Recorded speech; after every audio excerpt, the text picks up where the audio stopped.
Për të dytën ditë radhazi në Trubarev u zhvillua skrinimi i qytetarëve për probleme të mundshme me organet e frymarrjes. Ndryshe nga një ditë më parë, radhët e pritjes sot ishin më të vogla, ndërsa mjekët thanë se dje kanë trajtuar raste më serioze, të cilët menjëherë i kanë dërguar në klinikën e pulmologjisë. Ndërsa për pacientët të cilët kanë simptoma më të lehta, ju rekomandojnë ushqime të pasur me vitamina, të evitojnë daljet jashtë pa nevojë, ose të mbajnë maska gjatë ekspozimit në ambiente të hapura.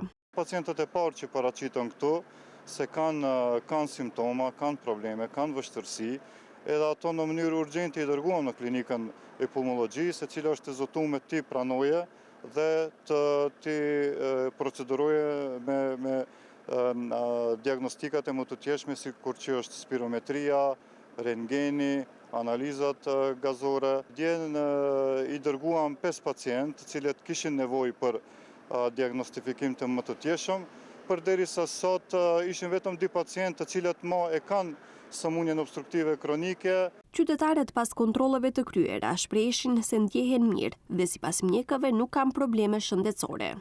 Kako da vi kažem najdobro. Super. I srce i pritisak ti je red работе до сега dobro je. Do сега. I nemam nikakvi teškoti. Ja sam tamo na kraj na blokot. Tamo živim, ама викам, aj pa da se proverimo kako svite i ja. Mi rekao дека dobro.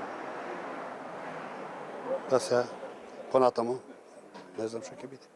Kako se svite tako i za nas. Ndërkohë, Ministria e Shëndetësisë informoi se në ditën e parë të skrinimit janë kontrolluar gjithsej 111 persona në 2 pika, 56 persona në pikën e parë dhe 55 persona në pikën e dytë. Gjendja shëndetësore e pacientëve është përgjithsisht e mirë, por tek 11 persona është konstatuar prania e irritimeve dhe shqetësimeve në fyt, për çka ata janë dërguar për ekzaminime shtesë në klinikën e pulmologjisë. Skrinimi përfshin kontroll klinik, matje të pulsit, saturimit dhe vlerësim të kapacitetit vital.